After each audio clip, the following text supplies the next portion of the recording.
So thanks everyone for joining us live today and anyone watching the recording on demand. We really appreciate you taking the time to join us. So this can be our first in a webinar series where we are going to be discussing crafting clear and adaptable requirements, a practical guide to avoiding bloated designs, scope creep, and costly testing. For today, our focus is going to be on abstraction, ambiguity, and the power of clear language. So these topics are ones that we deal with on a daily basis. For those of you who are unaware, our organization QRA serves to simplify the requirement generation, analysis, and improvement process through the use of our software tools. So our software that aligns most closely with this webinar series is QVScribe, which works directly within a variety of requirement management softwares and allows teams to integrate requirement syntax patterns, rule sets, and best practices into their requirement process and easily identify and improve upon violations to those syntax patterns, rule sets, and best practices. So QVScribe is being leveraged by complex engineering teams across a variety of industries. We work with industry leaders in oil and energy, defense and space, automotive, transportation, government, aerospace, consulting, and medical services. The issues that are the focus of this webinar series all come from firsthand conversations with our customers amongst these industries that were struggling to create clear and adaptable requirements, and they look to QVScribe as a solution. So a little bit more about our presenters today. My name is Justin Tweed. I'm an account manager here at QRA. I started my time at QRA on the new sales side, but have since transitioned to our customer success team.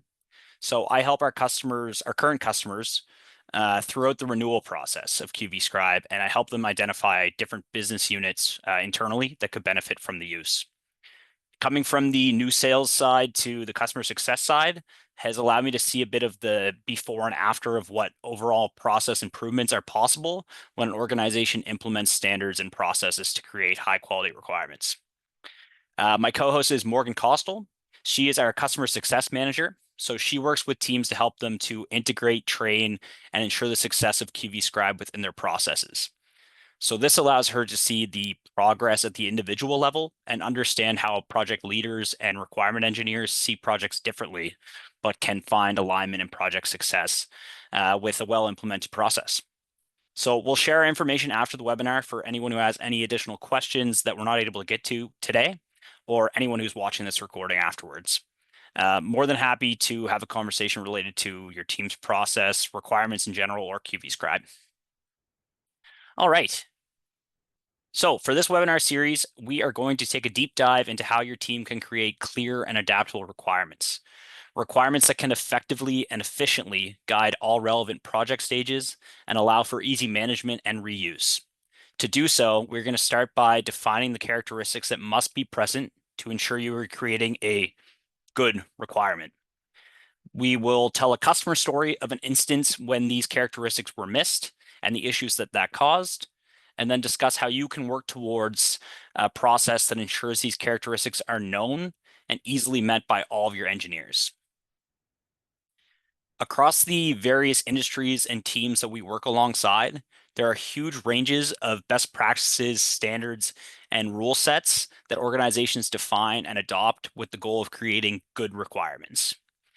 Two of the leading industry standards are the IIBA Business Analysis Book of Knowledge, which suggests 9 characteristics of good requirement, that being that it must be atomic, complete, consistent, concise, feasible, unambiguous, testable, prioritized, and understandable.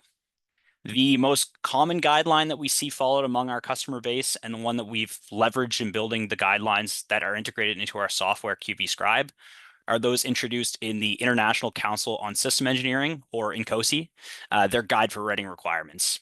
So in this guide, they introduce 41 rules that should be followed to create good requirements. I'll spare you the reading of those rules, but it's worth noting that even between these two industry leaders, the required steps to a good requirement can vary a lot. So we have many customers taking these rule sets at face value. We have others that have adopted them to better fit their goals, omitting some rules and adding others, and then other customers that have created their own rule sets entirely. The situation for your organization is unique, and what rules work best is equally unique. But across the board, It is widely accepted that these 5 characteristics are must-haves to ensure that you're creating good requirements. That being that a requirement must be unambiguous, unitary, complete, consistent, and verifiable. These 5 rules will be the ones that we take a deep dive into over the course of this webinar series. First, to quickly define each of these characteristics, unambiguous requirement means that it can only be interpreted in one way. A unitary requirement describes one and only one thing that needs to be done. A complete requirement includes all of the information necessary for implementation. And a consistent requirement does not contradict any other requirement. It always uses the same terminology and units of measurement. And finally, a verifiable requirement means that the requirement is described in a way that allows it to be tested empirically. Today, our focus will be on what issues ambiguous requirements can lead to and what steps you as an organization can take to ensure that your requirements are unambiguous. To start it off with a customer story related to ambiguity, I'm going to pass it off to Morgan. Morgan? All right. Thank you, Justin, for setting the stage for today's webinar. And so nice for everyone to join us. Thank you as well. So, as Justin said, I really want to kind of dive into a story that we have heard from one of our customers to further set the stage about ambiguous requirements. And if you've ever been involved in a big project, this one's probably going to hit close to home. Now, this particular example happened with an offshore rig company, but some of the challenges they faced will likely resonate in your industry as well. Picture this. You are working on a huge, multi-million-dollar project with super high stakes. You've brought in multiple subcontractors, each one handling critical parts of the project. Everything seems to be going fine. Years of work, millions of dollars invested, everyone seemingly making progress, and then all of a sudden, you find yourself staring at a major problem. A critical piece of the project just wasn't there. An absolutely crucial component, something you absolutely needed to progress, simply had not been built. The question is why? The answer? No one knew that they were responsible for it. Now, this wasn't just a little tiny oops moment. It was an absolute game changer. The result? A major delay, as in years of delay, and millions, maybe even billions of dollars added to the budget. They discovered way too late that the missing component was absolutely essential. The assumption? Oh, somebody else is handling that part. Sound familiar? But this wasn't just a costly mistake. It was one of those mistakes that, with an unambiguous requirement, could have been avoided entirely. So, what exactly happened here? And our customer told us that it had all boiled down to one single requirement. Just one line in a sea of documentation. And this one line was missing something crucial. It didn't clearly say who was responsible. The requirement left it open. Maybe just assuming it would potentially be obvious. And you'd think that in a project of this size, with so much money and so many things on the line, it would be absolutely crystal clear. But here's the thing. It only takes one unclear line for things to start spiraling. So, naturally, each subcontractor had assumed that the other team would handle it. It wasn't discussed. No one circled back to check. Years went by, and both teams working super hard on their own part of the project, but under the same unspoken assumption. Someone else is on it. Since no one had officially claimed the responsibility for this component, both teams had a huge blind spot, one that wouldn't come into light until it was far too late. When they did finally discover that there was a missing component, it was almost like a bomb went off. And it wasn't just kind of the kind of oversight that you could patch up overnight and fix. They had to go back, they had to rework the plan, redesign major parts of the project. And then with every single change came its own individual price tag. What should have been a steady, smooth progression turned into an absolute logistical and financial nightmare. And it all started with that one ambiguous requirement. So our customer ended up summing it best to ourselves. They said, if we just clarified that one responsibility from the start, we wouldn't have had all those problems. We wouldn't be here. And that's exactly the takeaway here. When the responsibility isn't clear, when requirements aren't thoroughly vetted for clarity, a project can go wildly off track. Because at the end of the day, having clear requirements is not only, best practice to help avoid potential misunderstandings like these, they are also the difference between success and chaos. I'll now pass it back to Justin to deep dive into what exactly happened here. All right. Thanks a lot, Morgan. Yeah, so what happened here? So this is a very extreme example, where one unclear requirement resulted in such a catastrophic event, but it's definitely not a unique story. I'm sure people here have experienced a similar situation within their organization, and we hear these stories from our customers all the time. Unclear requirements that resulted in hours of time wasted in clarification conversations and rewrites, unclear requirements that resulted in overextensive testing, well beyond the scope of what testing was actually needed, and unclear requirements that resulted in the wrong system being built or the wrong component being ordered or no component being ordered. These small issues can compile, and a handful of poorly worded requirements can become disastrous. Beyond the obvious costs of, paying for a component you didn't need, missing out on orders as a result of project delays, consultant fees, there's also less obvious costs. The cost of pulling your experienced engineer away from their work to refine, review, rewrite poorly defined requirements. The cost of your reputation when you debate a customer over a miscommunication where they can't understand how you understood it one way and vice versa. Over the past number of years, through customer interviews and industry studies, we've put together a calculator to estimate the cost of poorly defined requirements. So our estimates put the cost of improving a single poorly defined requirement at $80 if it's identified at the requirement stage. However, this number increases exponentially the further down the project cycle that this requirement goes undetected. As a poorly defined requirement goes undetected through the design stage, it will cost $480. At the build stage, that increases to $880, then $2,880 at test.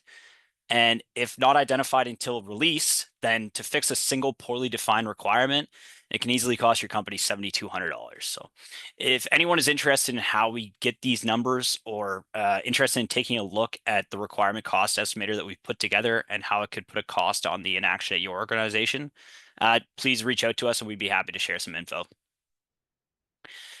So back to the story. How did this one unclear requirement result in such an astronomical time and cost impact on this offshore rig project? Now, although we cannot share the actual content of that requirement that was the source of the story, we can share some common unclear characteristics of requirements that tend to be the most common sources of miscommunication. As discussed before, an unambiguous requirement can only be interpreted one way. Ambiguous statements are subject to misunderstandings and misinterpretations as a result of issues like universal quantifiers, cross-referencing pronouns, vague language, and undefined unique terms and acronyms. So going back to our customer story, let's take a look at how each of these issues could result in such a situation. So universal quantifiers are words or phrases that generalize a quantity or quantities related to the subject. Words like any, every, and none can make the requirement meaning unclear and potentially expand the scope beyond what was intended.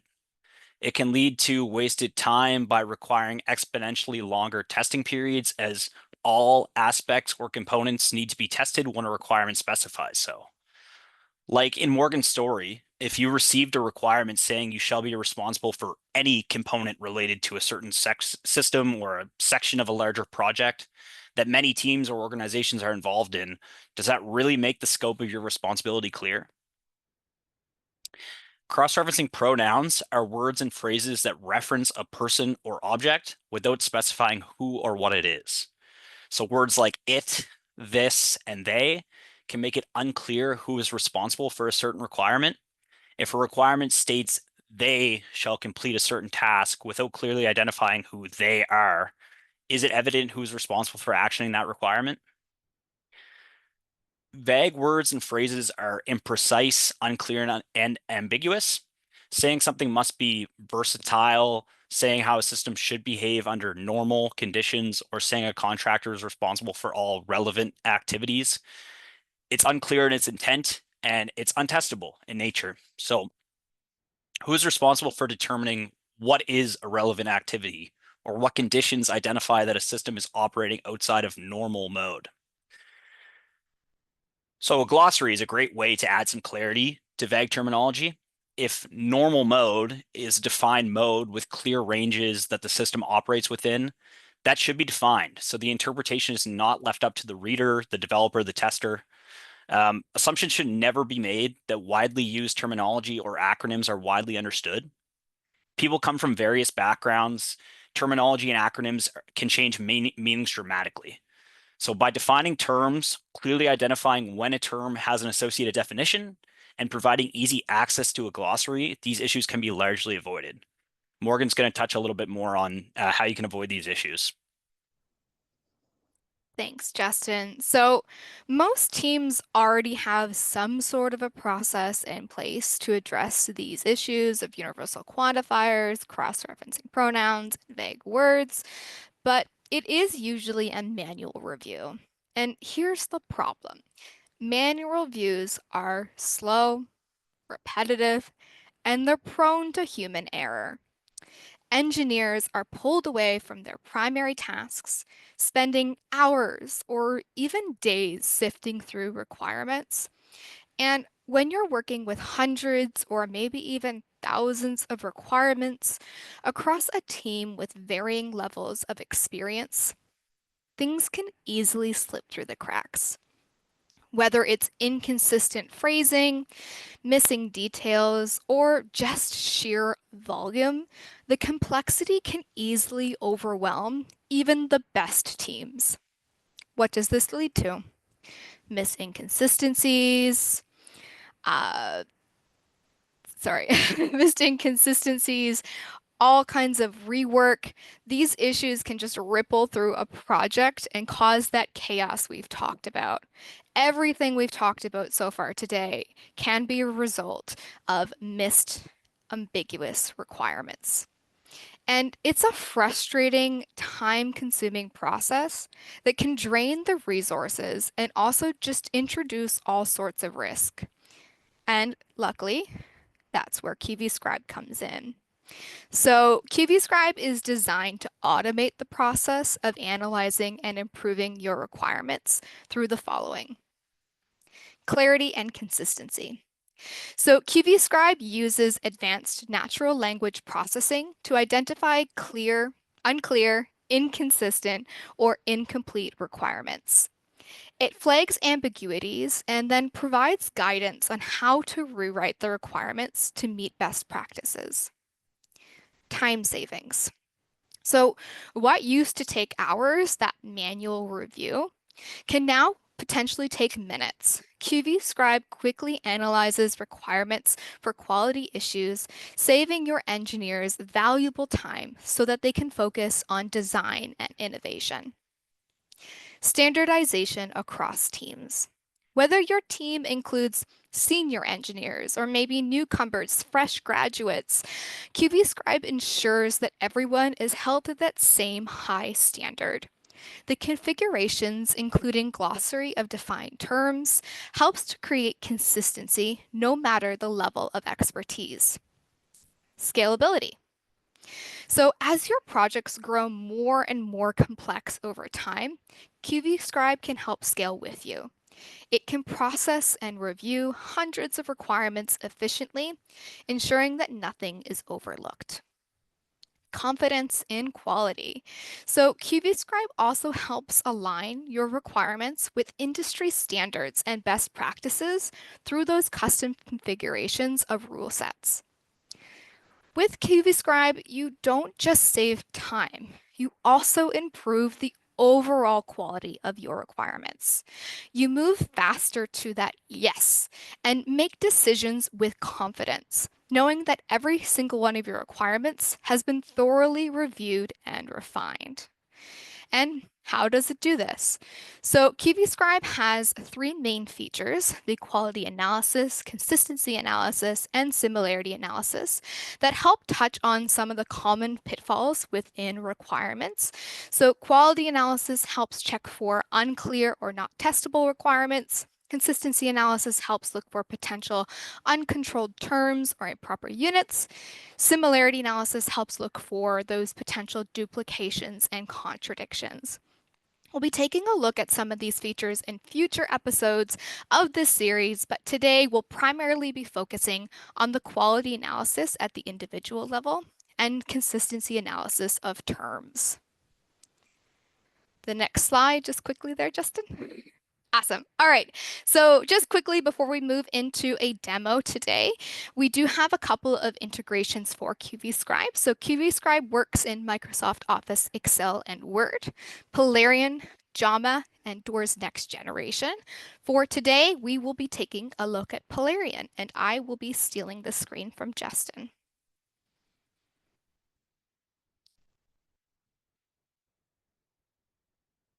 All right, my screen should be up here. Everyone can see it. Perfect. All right, so your Polarian environment will look pretty much the exact same as what you're used to, or whichever integration you're working with for QBScribe. But there's a couple of different ways that you can interact with QBScribe and get that feedback and information. For today, we're going to take a step back, pretend that I'm not a customer success manager here at QRA, and instead, I am a chief engineer at undisclosed pipeline company working at a pipeline project. So let's pretend for a second that that is me and I take off my QRA hat. And let's say I get handed this project, all of these different requirements, and I want to check in on how things are going. And more specifically, I want to see what my responsibilities are so I know what those are clearly defined as and the goals I need to move towards. So the first thing I'm going to do is open this little button here, which takes you to the QVScribe summary view, which, as the name suggests, gives a nice overview of QVScribe and all of its features. But as I said, I want to know which requirements mention me. So I'm going to go into the term consistency. And this grabs all of the different nouns and noun phrases in this document for me to have my eye on. And I know that I'm mentioned a few times, so I'm going to put in chief engineer. And I see of those 42 requirements in this document, there are 17 that pertain to me. So I can go in and see all of those. Double check, okay, what am I responsible for? Where have I been mentioned? Are there any of these that need to be addressed? Are there any issues that need to be remediated? And I can see in this overall score of the document for QBScribe, we're currently at probably a 2.2, maybe a 2.3 out of 5, which means there's probably something in here I need to address. And this one here catches my eye. So requirement 1000, plans for proposed DSCP shall be submitted to the chief engineer, me, for approval, and all relevant components shall be their responsibility. Now, I could go in and click and take a look at it in QVScribe, but what I actually want to do is take a look within Live Doc view. So here I have all of the requirements listed, and I can also get this live feedback in real time as I make adjustments to this requirement. It currently has a 1 out of 5, and I like to think of the QVScribe quality analysis score as a stoplight. So think red, 1 out of 5, stop. You need to take a look and fix some of the critical problems because it's at a critical risk for misunderstandings. Green would be a 5 out of 5. We see this requirement up here. Think of it as good to go. We can move on. Anything in the middle is kind of a yellowy amber color. Proceed with caution. And like I said, I can see that this currently has a 1 out of 5. And I can immediately see in this, there are two shall statements here. So as a reminder, requirement should have one and only one imperative. So we will be addressing this idea of singularity and the importance of atomic requirements in future episodes. But I know for a fact that this can just be split into two, log back into Polarian, thanks. And I can paste it below. Move some of these things out of the way. And grab the second half and paste it below. There we go. So once again, have that real-time feedback of these two requirements. I've split them into two because they had those two shall statements. I immediately can tell these are meant to be two different ones. This first bit where it says plans for a proposed DSCP shall be submitted to the chief engineer for approval. 5 out of 5, green, good to go. I don't have to worry about that. I can move on to the next thing. But this second one here, all relevant components shall be their responsibility. It's a 2 out of 5. So we need to figure out what's not clear in here and what needs to be fixed. So I can click on this icon here to get more information in what we call authoring view. And here we see a couple of different words highlighted or underlined. And we have all of these alerts here. I can further see, yes, this is currently a 2 out of 5. What do we need to do? And it turns out we have a lot of these problems that actually Justin talked about earlier today. How convenient. So first of all, we have a quality warning for this universal quantifier of all. And Justin went into a lot of great detail about why universal quantifiers can cause trouble. They can potentially be properly used, so it is considered a quality warning by QVScribe. So it doesn't impact the score, but there's definitely some details we need to figure out. And in this case, this quality warning is actually directly tied to this quality score alert for a vague phrase. So we have all relevant components. Cool. What does that mean? I don't know. What are even relevant components? What does relevant mean? It probably means something very different to me, to anyone else looking at this requirement, to maybe the subcontractors. Anybody who has their hands on this might have a different interpretation of relevant. And then all adds that additional complexity of, okay, first we figure out maybe what's relevant. Do we actually mean all relevant components? Is that just going to cause a headache when it comes to trying to test or verify this requirement? So that's going to be something we need to figure out. The next alert we have here is for the quality score alert, cross-referencing pronouns. Also conveniently something Justin brought up earlier. So cross-referencing pronouns, as he said, kind of allude to a person or entity without being explicitly clear. So then you don't actually know who is being referenced or who needs to do this action. And one of the cool things about QVScribe is this little learn more button. So not only do we have a little description of the cross-referencing pronoun, the incorrect and correct examples, if you click learn more, you can find out even more information as it suggests. You can also find questions you might want to ask yourself, like, could someone reading this requirement assume that a pronoun is referring to something else, or what? And then, as always, there are possible exceptions. So this is really helpful for having that guidance for how we might want to rewrite this and take it from a 2 out of 5 to something higher. We also have a card here for ears. So for those of you who don't know, EAR stands for the Easy Approach to Requirements Syntax, and it's one of the most commonly followed syntax patterns by requirements engineering teams. Really helps to make sure that requirements are consistent, they're not overly wordy, and they're clear. So it is really helpful for checking to make sure we follow some of those characteristics. If you are curious, we have another webinar series. I think it was 3 parts where we did a deep dive into ears. I highly recommend checking that out if you have the time for more information. The good news is that currently this requirement is ears compliant, so we can move on. We just need to adjust whatever we can here. The first thing is this cross-referencing pronoun.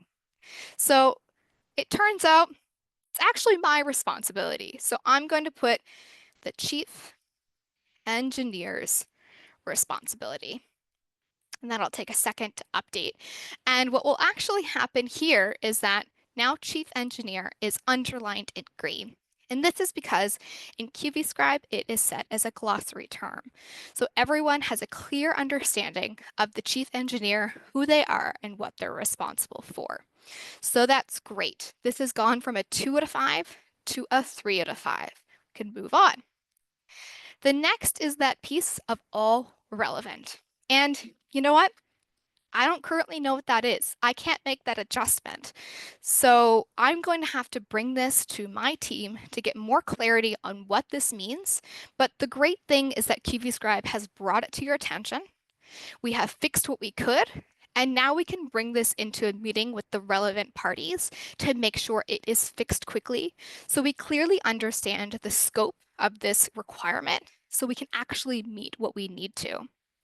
One thing quickly I do know in this case is that this is the component of the DSCP. So I can at least add that in and clarify that it is related to the DSCP and the chief engineer. Once again, we also have this in as a glossary term, so I can go in and see, okay, the DSCP stands for the Deep Sea Connector Pipe. Maybe that's not going to be abundantly clear with this acronym for other people looking at it, but with glossary, we make sure everyone's on the same page and has the same understanding. They're working from the same playbook. So we went from a 2 out of 5 to a 3 out of 5. I think that's pretty good progress for now. We would either want to take this out as it is and bring it to people to kind of get their feedback, create a report. There's lots of ways we could move on here to get that relevant information. Ironic, I say that, to update this requirement. If you do find that cross-referencing pronouns or vague words, those types of things are causing issues within your requirements. One of the other cool things, just quickly, about QVScribe is you could go into the quality analysis and look at specific problem types. So if ambiguous requirements are really causing trouble, you want to make sure those cross-referencing pronouns are dealt with. You could go in, filter by those, and sort it by the low to high score so you know which ones are high priority that you need to prioritize first to fix. Go in, find the information you need, and resolve it before you get to that case like in the story I talked about, where it was far too late and it caused a lot of headache, money, and time to fix. So really getting it as early as on as possible, fixing it, and moving on to the things that you need to put your attention to. With that, I'm going to pass it back to Justin, stop sharing, to kind of wrap things up.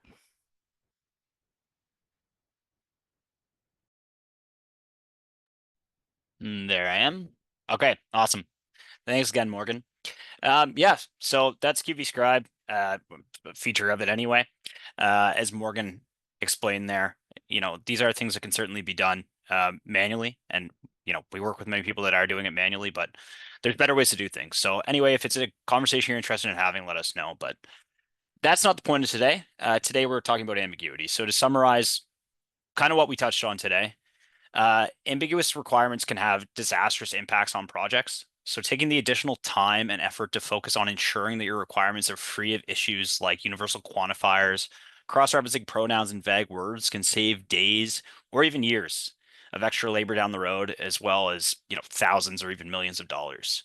So it's important to define, train, and enforce the standards that your requirements should follow. The earlier that you can get on top of these issues, the smoother your projects will run. As one of the earlier stages in most project cycles, ambiguous requirements can have compounding effects that can impact the efficiency and the effectiveness of so many layers of project work. Beyond the standards that your requirements should follow, it is also crucial to define a requirement process. So you need to ensure that the inputs that guide the requirements are clear as the first step, whether they're coming from a customer, from another internal division, or from user conversations. You need to make sure that you understand the information that you're receiving, and then ensure that you have a well-defined translation process, decomposition process, including reviewing and refining requirements based on the standards that you've created to ensure that they are defined without ambiguity and can easily be understood by everyone that needs to interact with them throughout the project cycle. So tools like QV Scribe can make defining requirement standards and processes easier. As Morgan showed, QV Scribe can help you to integrate standards into your requirement process and ensure that violations are identified. This allows engineers of all experience levels to self-train and contribute to the review and refinement process. Beyond that, it acts as a second set of eyes, ensuring that your requirements are free of ambiguities and won't lead to a story like we heard earlier. So we briefly mentioned the QV Scribe cost estimator earlier. As mentioned, the cost of fixing a single poorly defined requirement can be as low as $80 if identified during the requirements stage, but that can skyrocket to $7,200 if it's not identified until the release stage. So here's a screenshot of a portion of the estimator. Various industry averages have been inputted to calculate the relevant time and cost savings in wages that could be realized by fixing a higher proportion of high-risk requirements in the requirement stage through the use of QV Scribe. So in this example, where 5,000 requirements are analyzed, the associated savings over the lifespan of a project would be roughly 4,200 hours and nearly $168,000. So as you can see here, this is a screenshot coming from Excel. These inputs that go into the calculations are customizable. So it allows for a more accurate representation of what your company's situation could be. So again, please reach out to us after if you would like to talk through QV Scribe, the cost estimator we have here, or anything else going on at QRA, or just any general questions about requirements in general. And with that, we will move on to questions. Awesome. Thanks so much, Morgan and Justin. We did get a few coming through. The first one I'll start with is kind of two-sided, but what's the best approach to handling conflicting interpretations of a requirement across cross-functional teams, and then also having everyone aware of the potential associated risks? Sorry, can you repeat that, Yana? Yeah, what's the best approach to handling conflicting interpretations of a requirement across cross-functional teams? And then secondly, how do you get everyone aware of the potential risk that requirements have? Okay. So I mean, our advice would be the best approach is to have the well-defined standards, from a cross-divisional standpoint in the first place. So, having things like defined terms, syntax patterns, Morgan briefly went into ears, but, that's a way to guarantee that your formatting is like understood across the organization so that anybody creating or interacting with requirements has an idea of what the formatting looks like. And then, of course, avoiding ambiguous language, as we discussed today. That ensures that there's only one way to interpret a requirement. Uh, but of course, it's also important to understand that everybody that needs to interact with these requirements has access to this information, the definitions, the standards, the syntax patterns, and those sort of things. But yeah, as far as if they were missed and the conflicts are arising, it's important to be clear in the clarification. So, you need to make sure that you truly understand what is being misunderstood, where this confusion's coming from, and I guess also like keep tempers cool because you don't want to make another team that you work with frequently hesitant to clarify something in the future because of a bad experience doing so in the past. But yeah, when you ensure that you're both on the same page, I would say going forward, it's crucial to like document where the confusion came from, so that standards can be updated and ensure that maybe certain terminology is removed from projects or definitions are more widely available. moving forward across the cross-functional teams. Subjectivity is a very difficult thing to remove entirely, but getting as close as possible to that would be the ultimate goal.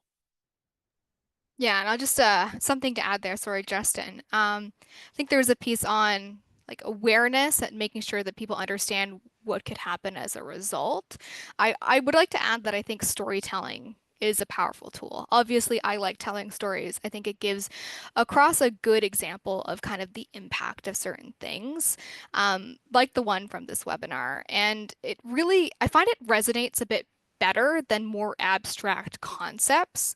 And especially for leadership, tying the conversation back to some sort of metrics that they care about, like cost savings, risk reduction, and time to delivery. So, those big parts of the story I gave at the beginning, where it impacted financially and logistically. And then for cross functional teams, I think really just emphasizing how clear and unambiguous requirements will make their job easier and avoid rework. Nobody wants rework. So just wanted to highlight that quickly at the end too. Awesome, thanks. I have one more question. Do you think that regulations or standards introduce challenge keeping requirements clear and adaptable because you're adhering to multiple stakeholders at that point and within regulations? Introducing regulations and standards Does it introduce? complicates things. Yeah. Yeah, I would say that introducing anything new naturally creates challenges. You have to consider who's responsible for maintaining the standards, training the standards, enforcing the standards. This is why, I guess, throughout today, hopefully we made a point that standards alone are not enough. There also needs to be like well-defined processes. So if standards and processes are well-defined, they should result in well-defined requirements and less subjectivity around what a well-defined requirement actually looks like. As far as challenges, it could certainly be the case that your engineers, I mean, we see this a lot, that your engineers view like learning and adhering to new standards as more laborious because often there's a pretty lax process to begin with. But I guess as Morgan said, this is why it's crucial to explain the importance of clear, unambiguous requirements and the issues that this will help your team to avoid throughout future projects, throughout the project cycle. We've seen many team members that were hesitant to adopt. Morgan would see this a lot on her training experience, but a lot of people that are hesitant to adopt QV Scribe because they're too far separated from the issues. They're arising later on in the process and they've passed their requirements on and they're not really concerned about it. So the thought of new software, learning a new software and like stricter rules, it's a lot for them to see past. But yeah, when we check back on these people, they typically love the software. It really it's as easy to integrate into the process as we showed there, and everyone does have pride in their work, and they will be able to see the quality improvements they're able to make and the ease that it was to actually get to that point. Without having to go through weeks of training and enforcing and stuff like that, and also not having to have those additional conversations with the team leaders and people at these latter project stages that need to clarify something. So yeah, whether or not they're aware of like the efficiency improvements, we typically find that people are pretty happy with just knowing that they're creating a higher quality